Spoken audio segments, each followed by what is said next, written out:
మధ్యన ఏంటంటే కొంతమంది నన్ను గట్టిగా మాట్లాడుతున్నారు అంటారు, కానీ నేను మాట్లాడాలి. ఎందుకంటే 14-19 మధ్య నేను మాట్లాడాల, నష్టం నాకు జరిగింది. ఇప్పుడు మాట్లాడాలి, ఎందుకంటే మీరేమనుకుంటారని ఆడ కూర్చొని మీకే అన్నీ తెలుసు అనుకుంటారు. మీకంటే కొద్దో గొప్ప నాకు కూడా తెలుస్తుంది. కాబట్టి నేను కోరేది ఏంటంటే, ఏదో మీకు తెలుసు అనుకొని వచ్చిందల్లా తీసుకొచ్చి వీడికి చేయండి ఆడికి చేయండి అంటే అది మట్టికి తీసుకొచ్చే వాళ్ళు ఎవరనేది ఒక్కసారి మీరు విచక్షణ చేసుకోండి.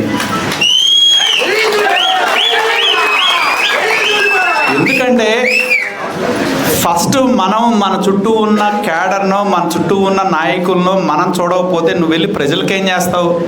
నీ చుట్టూ ఉన్నాడనే చూడలేనాడు ప్రజలకేం చేస్తావు? ఫస్ట్ మన చుట్టూ ఉన్న మన వాళ్ళని చూడండి, అప్పుడు నమ్ముతారు నిన్ను. అరే బాబు ఈ పార్టీలో ఆయన నమ్ముకున్నాడు రా బాబు, వీడికి మంచి జరిగింది అని చూసి ఇంకొకడు వస్తాడు. వీడిని వదిలేసి ఎవడో పక్కాడిని వాటేసుకుంటే ఏమవుద్ది?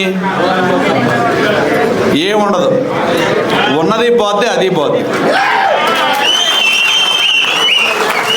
కాబట్టి నేను కోరేది ఏంటంటే, నేను ఒకటే తెలియజేస్తున్నా, దయచేసి ఒక్కసారి నేను కఠినంగా ఉన్నా, ఎందుకంటే అనే హక్కు నాకుందని నేను అనుకుంటున్నా, చెప్పాల్సిన బాధ్యత నాకుంది.